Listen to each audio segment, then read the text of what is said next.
I stayed awake for another sleepless night, counting the seconds until dawn would break through my floor-to-ceiling windows overlooking Riverside Heights. The digital clock on my nightstand glowed 4:17 a.m., mocking me with another failed attempt at rest. This had been going on for 6 weeks straight, ever since Dad announced I'd be taking over as CEO of Chen Industries within the month. 6 weeks of lying in my California king bed, staring at the ceiling of my penthouse condo, while my mind raced through quarterly reports, board meetings, and the crushing weight of a family legacy I wasn't sure I wanted to carry. Before we jump back in, tell us where you're tuning in from, and if this story touches you, make sure you're subscribed, because tomorrow, I've saved something extra special for you. The insomnia started small at first, just difficulty falling asleep after particularly stressful days at the office. But as the transition date approached, it evolved into something more sinister. I'd lie there for hours, my body exhausted but my brain refusing to shut down, cycling through worst-case scenarios and financial projections until the sun came up. Coffee became my lifeline, energy drinks my crutch, and prescription sleep aids my eventual downfall when they stopped working entirely. My fiancée Jessica had started sleeping in the guest room, claiming my tossing and turning was affecting her own sleep before important client presentations. Dr. Martinez, our family physician, had run every test imaginable. Blood work came back perfect, brain scans showed nothing unusual, and my physical health remained impeccable despite the chronic exhaustion. He prescribed stronger medications, recommended expensive sleep clinics, and suggested I consider therapy for anxiety management. Nothing worked. The sleepless nights stretched into weeks, and I found myself functioning on autopilot during board meetings, relying on assistants to cover for my lapses in concentration and memory. That's when I first noticed her through my bedroom window at 3 in the morning, sitting on her small back porch with a cup of tea, reading under the soft glow of a porch light. My neighbor in the modest townhouse below had apparently noticed my lights were always on during the darkest hours. Emma worked as a sleep therapist at the community wellness center, though I didn't know that yet. She was a single mother raising an 8-year-old daughter named Maya, and unlike everyone else in Riverside Heights, she seemed completely unimpressed by wealth or status symbols. What I didn't realize during those endless nights of insomnia was that my perfectly controlled world was about to be completely upended by the quiet woman next door who understood something about rest that all my money and medical professionals had missed entirely. Louise Chen had been groomed for corporate leadership since childhood, attending elite preparatory schools and Ivy League universities, where he learned to speak 3 languages fluently and analyze market trends with surgical precision. His father, Richard, had built Chen Industries from a small software startup into a multinational technology corporation worth billions, and Louise had spent 28 years preparing to inherit that empire. Every decision in his life had been carefully orchestrated to support this inevitable transition, from his business degree at Stanford to his engagement to Jessica, whose family's investment firm would provide crucial capital for Chen Industries' upcoming expansion into artificial intelligence markets. The penthouse condo where Louise now lay sleepless had been purchased as a symbol of his readiness for executive responsibility, a pristine monument to success that featured smart home technology, a private gym, and panoramic views of the Colorado mountains. Everything was automated and efficient, from the coffee maker that started brewing at precisely 6 a.m. to the climate control system that maintained optimal temperature and humidity levels. Preparing and narrating this story took us a lot of time, so if you are enjoying it, subscribe to our channel. It means a lot to us. Now, back to the story. Yet despite all this technological sophistication, Luis couldn't achieve the most basic human need for restorative sleep. His days followed a rigid schedule that began with reviewing overnight emails from international offices, continued through marathon board meetings where he presented quarterly projections and strategic initiatives, and ended with business dinners where he networked with potential clients and investors. Jessica accompanied him to most evening events, playing the role of supportive fiancée while building her own professional relationships within their social circle. They made an impressive couple on paper, both attractive and accomplished, with complementary skill sets that would serve Chen Industries well when they eventually married and combined their family fortunes. But lying in bed at 4:30 a.m., watching shadows move across his ceiling as early morning traffic began to build on the streets below, Luis felt like he was suffocating under the weight of everyone else's expectations. The insomnia had become a nightly reminder that something fundamental was wrong with his supposedly perfect life. though he couldn't identify what that something might be or how to fix it without disappointing everyone who had invested in his success. The townhouse next door had been sold 3 months earlier to Emma Rodriguez, a single mother who worked irregular hours and seemed to live by completely different rules than the other residents of Riverside Heights. While his neighbors maintained perfectly manicured lawns and hosted elaborate dinner parties, Emma grew vegetables in her small backyard and could often be seen reading outdoors regardless of weather conditions. Her daughter Maya rode a second-hand bicycle to school and spent afternoons at the community center rather than attending private tutoring sessions or elite after-school programs. Luis had initially assumed Emma was another wealthy divorcee who had chosen a smaller home for practical reasons, but observing her daily routines from his bedroom window during his sleepless nights revealed a different story entirely. She drove a practical Honda that had seen better years, shopped at regular grocery stores rather than specialty markets, and seemed genuinely content with a lifestyle that prioritized simplicity over status. Most intriguingly, she maintained consistent sleep patterns that Luis envied desperately, turning off her porch light at exactly 10 p.m. and emerging each morning at 7 a.m. looking refreshed and energetic. What Luis didn't know yet was that Emma had been watching him too, noticing his bedroom lights burning at all hours and recognizing the telltale signs of chronic insomnia that she encountered regularly in her professional practice. As a licensed sleep therapist specializing in anxiety-related sleep disorders, she understood that his expensive medical consultations and pharmaceutical interventions were likely treating symptoms rather than addressing underlying causes. She had been considering whether to introduce herself and offer help, knowing that wealthy individuals often struggled to accept assistance from people they perceived as having lower social status. The breaking point came on a Thursday morning when Luis nearly fell asleep during a crucial presentation to potential investors, catching himself just as his head began to nod forward while discussing projected revenue growth for the next fiscal quarter. Jessica's embarrassed expression across the conference table made it clear that his deteriorating condition was becoming impossible to hide, and several board members exchanged concerned glances that suggested his fitness for leadership was being quietly questioned. That evening, as Luis stood on his balcony at midnight staring down at Emma's darkened townhouse and wondering how anyone managed to sleep peacefully in a world full of endless responsibilities and expectations, he made a decision that would change everything. Tomorrow, he would swallow his pride and ask his neighbor for help, regardless of what Jessica or his father might think about seeking assistance from someone outside their carefully curated social circle. Luis stood at Emma's front door at 7:15 a.m. on Friday morning, holding 2 cups of expensive coffee from the boutique shop downtown and questioning every decision that had led him to this moment.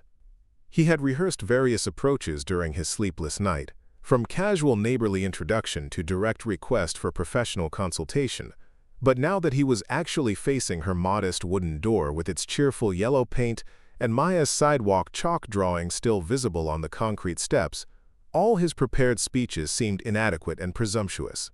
Emma answered the door wearing scrubs and comfortable sneakers, clearly preparing to leave for work at the community wellness center. Her expression shifted from surprise to genuine concern as she took in Luis's appearance, noting the dark circles under his eyes, the slight tremor in his hands from too much caffeine, and the defeated posture of someone who had exhausted all conventional options. Maya peered around her mother's legs, curious about the tall man with expensive clothes who looked like he hadn't slept in weeks. The conversation that followed was unlike any Luis had experienced in his carefully orchestrated social and professional life. Emma listened without judgment as he explained his situation, asking thoughtful questions about his sleep environment, daily routines, and stress levels without once mentioning his family's wealth or business prominence. She seemed genuinely puzzled when he referenced the various specialists and expensive treatments he had tried, suggesting that perhaps he had been approaching the problem from the wrong angle entirely.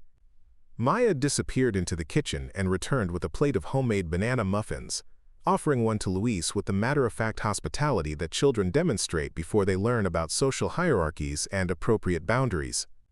The muffin was warm and perfectly sweet, clearly baked that morning as part of their regular breakfast routine, and Luis realized he couldn't remember the last time he had eaten something that wasn't catered by professional services or prepared by his housekeeper according to strict nutritional guidelines. Emma explained that her approach to sleep therapy focused on addressing root causes rather than managing symptoms, often involving significant lifestyle changes that many of her clients found initially uncomfortable or inconvenient. She warned Luis that her methods might seem unconventional compared to the medical interventions he had been pursuing, and that success would require his willingness to examine aspects of his life that extended far beyond bedtime routines and sleep hygiene practices. The first suggestion she made seemed almost insulting in its simplicity. Instead of relying on pharmaceutical sleep aids or expensive relaxation techniques, Emma recommended that Luis begin each evening by writing down 3 things he had genuinely enjoyed about his day, focusing on moments of authentic satisfaction rather than professional achievements or social obligations. She explained that chronic insomnia often stemmed from minds that never truly stopped working, continuing to process stress and anxiety even when bodies were exhausted and ready for rest. Luis's initial reaction was skeptical dismissal. He had been managing complex business operations and international negotiations since college, and the idea that his sleep problems could be addressed through simple journaling exercises seemed naive and reductive. However, Emma's calm confidence and Maya's innocent suggestion that maybe he just needed better bedtime stories made him reconsider his automatic resistance to approaches that didn't involve expensive technology or pharmaceutical intervention. Emma invited Luis to spend that evening at their townhouse, participating in their regular bedtime routine, to observe how a household could transition from daily activities to restful sleep without relying on medications or sophisticated environmental controls. Maya was delighted by this arrangement, immediately beginning to plan entertainment for their guest that included board games, story reading, and what she called the best hot chocolate recipe in Colorado that involved marshmallows and a secret ingredient she refused to reveal. The contrast between Emma's home and Luis's penthouse was striking in ways that extended far beyond square footage and luxury amenities. Where his condo featured sleek surfaces and automated systems designed for efficiency and aesthetic appeal, Emma's townhouse felt lived in and comfortable, with mismatched furniture that had been chosen for functionality rather than fashion, walls covered with Maya's artwork and family photographs, and a kitchen that actually looked like people cooked meals there regularly rather than simply reheating professionally prepared food. Maya's bedtime routine began at 8 p.m. with cleaning up toys and preparing clothes for the next day, activities that Luis had never considered as part of sleep preparation. Emma explained that these simple tasks helped signal to the brain that the active portion of the day was ending and rest was approaching, creating a natural transition period that allowed stress hormones to begin decreasing gradually, rather than expecting the body to switch instantly from high alert to deep relaxation. The evening meal was another revelation for Luis, who typically ate dinner at restaurants or had food delivered to his condo while reviewing business documents or taking conference calls with international clients. Emma and Maya cooked together, with the 8-year-old responsible for measuring ingredients and stirring while her mother handled knife work and stove operations. They discussed their respective days during meal preparation, sharing stories about Maya's school activities and Emma's work with clients, creating a natural decompression period that Luis realized he had never experienced. After dinner, they played simple board games that required focus and engagement but weren't competitive or stressful, followed by Maya reading aloud from a chapter book about a girl who discovered a magical garden behind her apartment building. Luis found himself genuinely relaxed for the first time in months, his mind finally quiet enough to notice details, like the way evening light filtered through Emma's curtains and the sound of Maya's voice as she navigated challenging vocabulary words with determination and pride. Emma prepared the promised hot chocolate using a recipe that involved actual cocoa powder, whole milk heated on the stove, and a generous amount of vanilla extract that Maya revealed as her secret ingredient with conspiratorial whispers. They drank it slowly while Emma read another chapter, and Luis noticed his eyelids beginning to feel heavy in a way that seemed natural rather than forced through pharmaceutical intervention. By 9:30 p.m., Maya was visibly tired but content, brushing her teeth and changing into pajamas before settling into bed with a stuffed elephant named Mr. Peanuts and a small lamp that cast gentle patterns on her bedroom walls. Emma tucked her in with the practiced efficiency of someone who had performed this ritual hundreds of times, but also with genuine affection that made the routine feel meaningful rather than mechanical. Luis realized he was witnessing something he had never experienced in his own childhood, where bedtime had been managed by nannies according to strict schedules designed to optimize his development and academic performance. Emma's approach prioritized emotional connection and gradual transition over efficiency and control, creating an atmosphere of safety and comfort that Luis found unexpectedly appealing. When Emma suggested he try sleeping on their couch rather than returning to his penthouse and its associations with months of failed sleep attempts, Luis surprised himself by accepting immediately. She provided him with comfortable pillows and a handmade quilt that Maya had helped her grandmother create, explaining that sometimes changing physical location was enough to break persistent patterns of anxiety and sleeplessness. The townhouse at night was quiet in ways that his high-tech condo never achieved, despite its expensive soundproofing and climate control systems. Luis could hear Emma moving around upstairs as she prepared for bed, the settling sounds of an older building and the distant whisper of wind through trees that lined their street.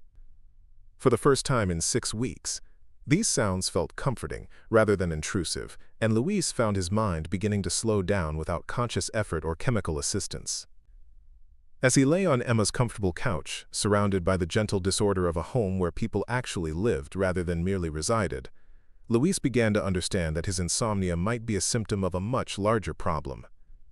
His entire life had been optimized for professional success and social advancement, but somewhere in that optimization process, he had lost touch with the simple human experiences that made rest possible and meaningful. Emma appeared at the top of the stairs in comfortable pajamas, checking to make sure he had everything he needed before she retired to her own room. Her genuine concern for his well-being, offered without expectation of reciprocity or professional advancement, felt completely foreign to Luis's experience of relationships that had always been transactional in nature, whether romantic, familial, or professional. For the first time in months, Luis felt his body beginning to relax completely, his breathing deepening naturally as his mind finally stopped racing through tomorrow's obligations and yesterday's mistakes. The last thing he remembered before drifting into genuine sleep was the sound of Maya talking quietly to Mr. Peanuts about their interesting visitor, and Emma's soft response reminding her daughter to use her indoor voice so their guest could rest properly. Luis slept for 8 uninterrupted hours, waking naturally as morning sunlight filtered through Emma's living room windows, feeling more refreshed and mentally clear than he had in over a month. The realization that simple human connection and authentic routine had accomplished what expensive medical interventions had failed to achieve was both humbling and revelatory, forcing him to reconsider fundamental assumptions about what constituted a successful and sustainable way of living. Luis woke up that Saturday morning feeling more human than he had in weeks, but the peace didn't last long. His phone had been buzzing incessantly since 6 a.m., with increasingly frantic messages from Jessica, who had discovered his absence when she arrived at his penthouse with coffee and the quarterly reports they were supposed to review together. Her texts escalated from concern to irritation to barely controlled panic as she realized he had spent the night at his neighbor's house without explanation or permission. By 8 a.m., Jessica was standing on Emma's front porch in her designer workout clothes, her perfectly styled hair and professional makeup making her look completely out of place in the modest neighborhood. Maya answered the door with her usual cheerful curiosity, but Jessica barely acknowledged the child as she demanded to know where Luis was and why he hadn't been answering his phone. The confrontation that followed was swift and brutal, conducted in Emma's small living room, while Maya retreated to her bedroom with obvious discomfort. Jessica's anger went far beyond concern for Luis's well-being or their missed business meeting. She was genuinely threatened by his decision to seek help from someone outside their carefully controlled social circle, someone who didn't understand the importance of maintaining appearances and protecting the Chen family reputation. The idea that Luis might have shared personal information with a stranger, particularly one who worked at a community wellness center rather than an exclusive private practice, violated every protocol they had established for managing his public image during the transition to CEO. Emma listened quietly as Jessica explained the various ways Luis's behavior had been inappropriate and potentially damaging to his professional standing. There were board members who already questioned his readiness for executive leadership, investors who were monitoring his performance closely, and competitors who would exploit any sign of weakness or instability. His insomnia was supposed to be handled discreetly through private medical consultations, not through amateur therapy sessions with unqualified neighbors who might gossip about his condition or use their access to him for personal gain. The conversation revealed fundamental differences in how Jessica and Emma understood the nature of Luis's problem and the appropriate solutions. Jessica viewed his sleeplessness as a temporary inconvenience that needed to be managed efficiently so it wouldn't interfere with his professional responsibilities, while Emma saw it as a symptom of deeper issues that required genuine lifestyle changes and emotional healing. These conflicting approaches represented two completely different philosophies about success, relationships, and what constituted a meaningful life. Luis found himself caught between these competing visions of his future, feeling the familiar anxiety return as he watched Jessica systematically dismantle the peace he had experienced in Emma's home. Her arguments were logically sound and professionally sensible, grounded in years of strategic planning and careful cultivation of his public persona. Everything she said about protecting his reputation and maintaining focus on his career goals was absolutely correct, according to the value system they had both embraced since college.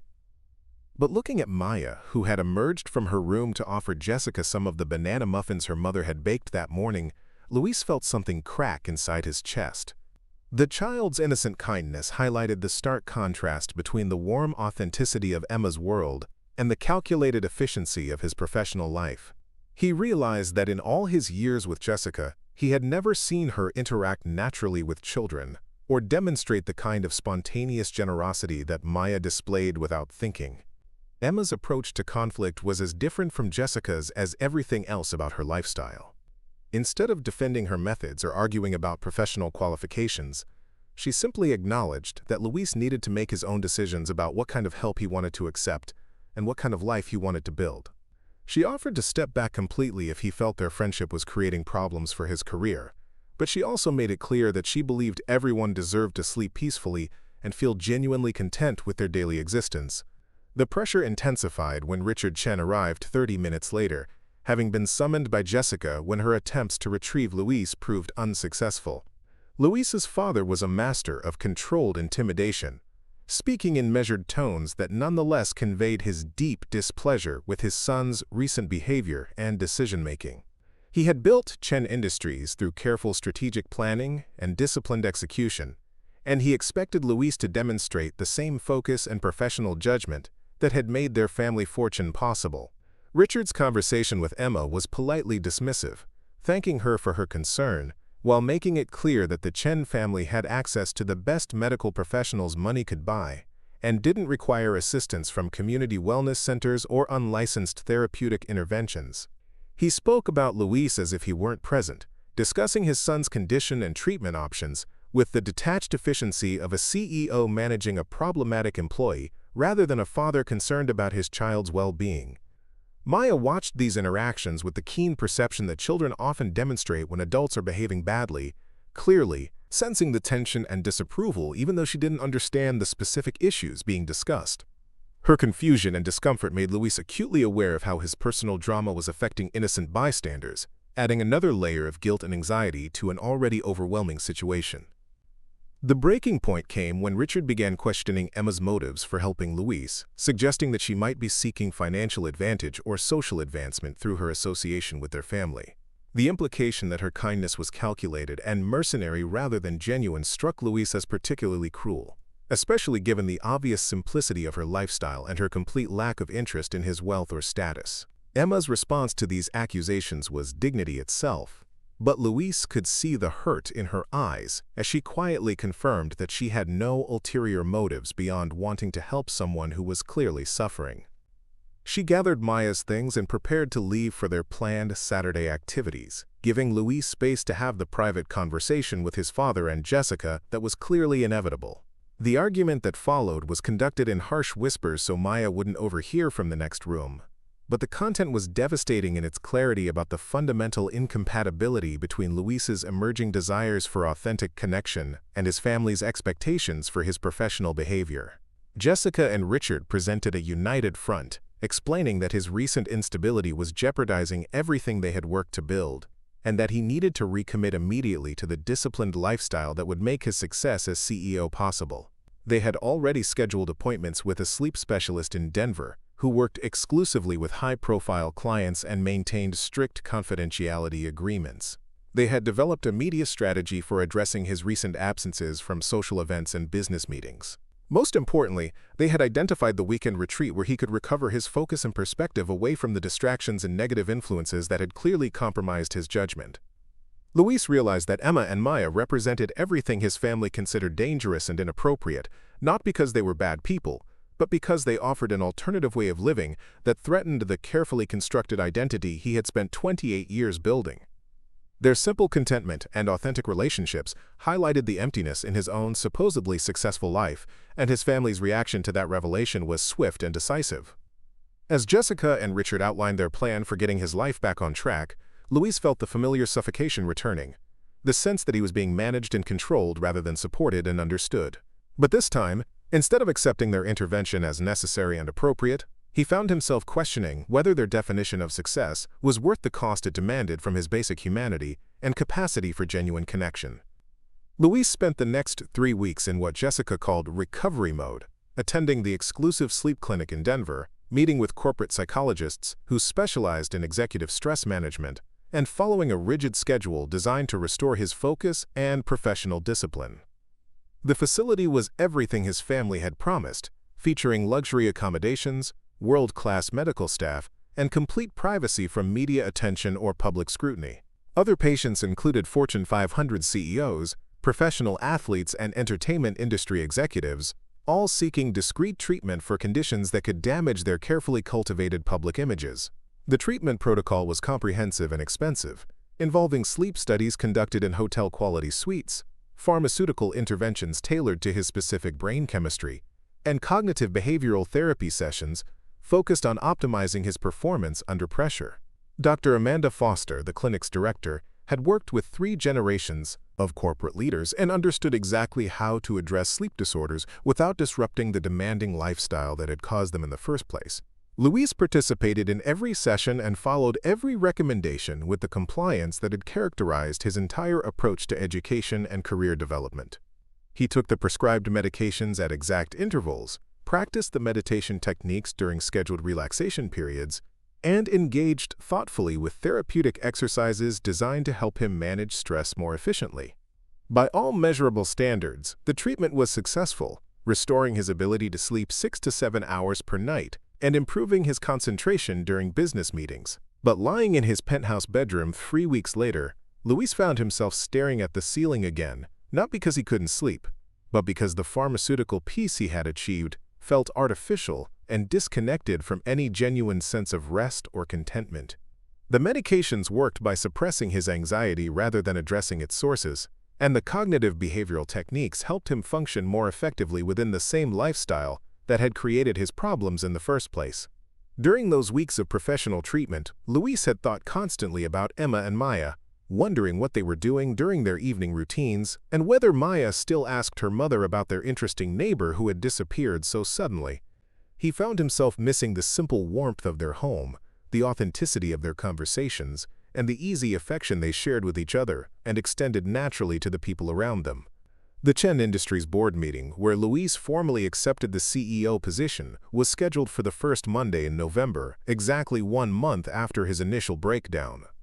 The event was carefully orchestrated to demonstrate his complete recovery and readiness for executive leadership, with Jessica managing media coverage and Richard introducing his son to key stakeholders with obvious pride and confidence. Luis delivered his prepared remarks flawlessly, outlining his vision for the company's expansion into emerging markets and his commitment to maintaining the innovative excellence that had made Chen Industries an industry leader. Everyone agreed that Luis looked healthier and more focused than he had in months, and several board members commented approvingly on his apparent maturity and professional composure. The successful transition was celebrated with an elegant dinner at the city's most exclusive restaurant, where Luis networked with investors and business partners, while Jessica documented the evening for their professional social media accounts. But that night, alone in his penthouse with the CEO contract signed and his future secured according to every measure his family valued, Luis felt more isolated and disconnected than he had during his worst period of insomnia. The medications allowed him to sleep, but his dreams were filled with images of Maya's bedroom with its gentle lamp patterns and the sound of Emma's voice reading bedtime stories that transported listeners to magical worlds where problems could be solved through kindness and creativity rather than strategic planning and market dominance. He began taking long walks through Riverside Heights during his lunch breaks, always timing his route to pass Emma's townhouse, when Maya would be at school and Emma would be at work. The vegetable garden had been harvested for winter, and someone had hung bird feeders from the small trees in the backyard, attracting cardinals and blue jays that added color and movement to the gray November landscape. Luis found himself envying those birds their simple existence, their ability to find satisfaction in basic needs like food and shelter, without the complexity of corporate responsibilities and social expectations. The realization that he was actively avoiding Emma rather than seeking her out forced Luis to confront the uncomfortable truth that he was afraid of what she might think of his decision to return to his previous lifestyle. She had offered genuine help without expecting anything in return, and he had abandoned that generosity as soon as it became inconvenient for his professional advancement. The knowledge that he had chosen career security over authentic connection made him feel like a coward and a fraud. Maya's appearance at the Chen Industries lobby on a Thursday afternoon in late November was so unexpected that Luis initially thought he was experiencing some kind of stress-related hallucination. The 8-year-old stood beside the reception desk in her school clothes, clutching a hand-drawn card and speaking earnestly with the security guard about needing to see Mr. Luis Chen because she had something important to give him. Her presence in the sleek corporate environment was startling, her child-sized backpack and colorful winter coat making her look like a time traveler from a different world entirely. The conversation that followed took place in Luis's executive office, with Maya sitting in one of the leather chairs that had been designed to intimidate business competitors and government regulators. She seemed completely unbothered by the formal setting, explaining with characteristic directness that she had been worried about him ever since his sudden disappearance, and had decided to make him a card to let him know that he was still welcome to visit their house anytime he wanted. The card itself was a masterpiece of 8-year-old artistry, featuring stick figures of the three of them drinking hot chocolate together, with "We miss you" written in purple crayon across the top, and a detailed drawing of Mr. Peanuts the elephant, asking where their friend had gone. Maya had also included a packet of hot chocolate mix, explaining that she had convinced her mother to buy the expensive kind with real vanilla because she remembered how much Luis had enjoyed their evening ritual. Maya's visit revealed information that Luis hadn't expected and didn't know how to process. Emma had been offered a position as head sleep therapist at a prestigious wellness center in California, a career opportunity that would double her salary and provide excellent benefits for Maya's future education. The position was exactly the kind of professional advancement that Emma deserved, and Maya was excited about the possibility of living near the ocean and attending a school with better funding for arts programs. But Maya was also worried about leaving Riverside Heights before Luis had figured out how to sleep peacefully again, because her mother had explained that sometimes adults needed more time to learn important things than children did. She wanted to make sure Luis knew that the techniques Emma had taught him would work anywhere, not just in their specific house, and that he could always call them if he needed reminders about bedtime routines or help with anxiety management. The child's matter-of-fact wisdom about adult behavior and emotional needs was both humbling and enlightening for Luis, who realized that Maya understood things about relationships and caring that he had never learned despite his expensive education and professional training. Her concern for his well-being was genuine and uncomplicated, offered without expectation of reciprocity or concern about social appropriateness. Maya also revealed that Emma had been working extra shifts at the community wellness center to save money for their potential move to California, and that she had been helping other people who couldn't sleep by teaching them the same techniques she had shared with Luis. Several clients had specifically requested Emma's services after hearing about her success with a high-profile case, though Emma had never revealed Luis's identity or discussed his specific situation with anyone outside their immediate family. The knowledge that Emma had maintained his privacy despite the potential professional benefits of publicizing her success with a prominent client made Luis feel simultaneously grateful and ashamed. She had protected his reputation even after he had abandoned their friendship, and she had continued helping other people achieve the peace that he had rejected in favor of pharmaceutical solutions and corporate therapy protocols. As Maya prepared to leave, she offered one final piece of advice that would stay with Luis for weeks afterward.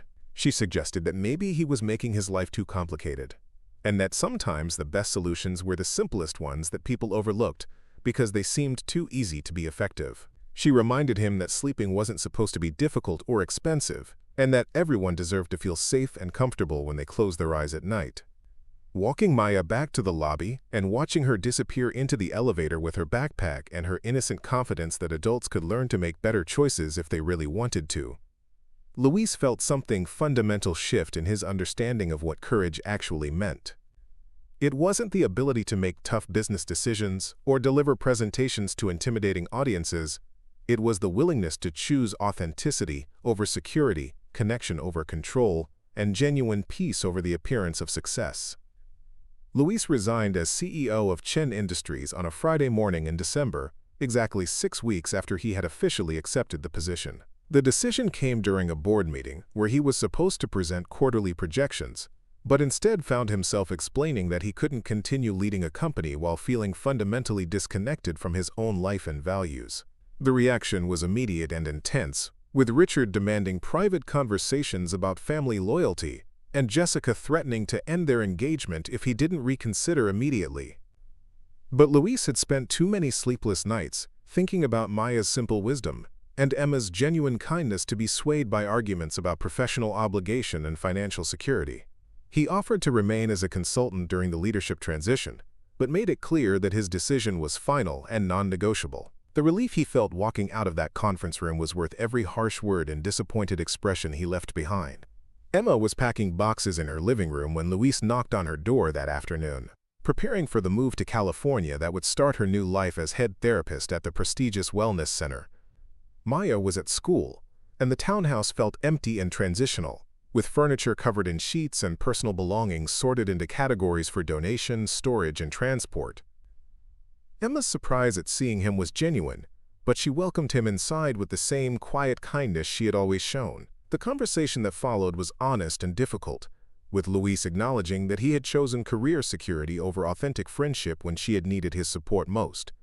Emma listened without judgment as he explained his resignation and his growing realization that success without genuine connection was just elaborate loneliness. She shared her own struggles with the decision to leave Riverside Heights, admitting that she would miss the community they had built together, but couldn't pass up the opportunity to provide better opportunities for Maya's future. Luis's proposal surprised both of them with its simplicity and sincerity. Instead of trying to convince Emma to stay or asking her to wait for him to figure out his life, he asked if she would consider letting him move to California too, not as a romantic pursuit, but as a friend who wanted to build something meaningful together. He had money saved from his corporate salary and genuine interest in learning about sleep therapy and wellness counseling. Maybe they could start a practice together, helping people who struggled with the same issues that had brought them together. Maya's reaction to this plan was immediate and enthusiastic when she came home from school to find Luis helping her mother pack books and kitchen supplies. She began making lists of things they could do in California, from visiting tide pools to exploring redwood forests, and insisted that Mr. Peanuts was excited about the adventure too. Her joy was infectious and reminded both adults that sometimes the best decisions were the ones that made children laugh with anticipation.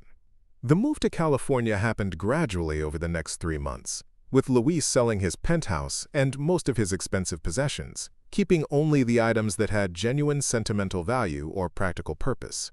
Emma and Maya found a small house near the coast with enough space for a home office and a garden where they could grow vegetables and flowers. Luis rented an apartment nearby and began taking courses in sleep therapy and wellness counseling, discovering that he had natural aptitude for helping people identify the sources of their anxiety and stress. Their friendship deepened into something more meaningful than either had expected, not through romantic drama or grand gestures, but through daily choices to support each other's growth and happiness. They started Mitchell Chen Wellness Solutions 6 months after the move, combining Emma's clinical expertise with Luis's business skills and Maya's unofficial role as chief morale officer and office decorator. The practice specialized in helping high-achieving professionals who struggled with sleep disorders and stress-related health issues, people who had tried expensive medical interventions but needed more fundamental lifestyle changes to achieve genuine rest and contentment. Luis's personal experience with corporate pressure and pharmaceutical dependency gave him credibility with clients who initially resisted the idea that simple techniques could be more effective than sophisticated medical treatments. Maya thrived in her new school and made friends easily, but she still kept Mr. Peanuts and still insisted on sharing hot chocolate recipes with anyone who seemed like they needed comfort. Her presence in the office a few afternoons each week reminded clients that wellness wasn't just about managing symptoms, but about creating lives where people could sleep peacefully because they felt genuinely satisfied with their daily existence. 2 years later, Luis woke up naturally at 7 a.m. in his small apartment overlooking the Pacific Ocean, feeling refreshed and genuinely excited about the day ahead. He had clients to help, friends to visit, and an evening planned with Emma and Maya that would involve cooking dinner together and reading the next chapter in their current book. His insomnia was a distant memory, cured not by expensive treatments, but by the simple realization that peace was possible when you chose authenticity over achievement and connection over control. Up next, you've got 2 more standout stories right on your screen. If this one hit the mark, you won't want to pass these up. Just click and check them out.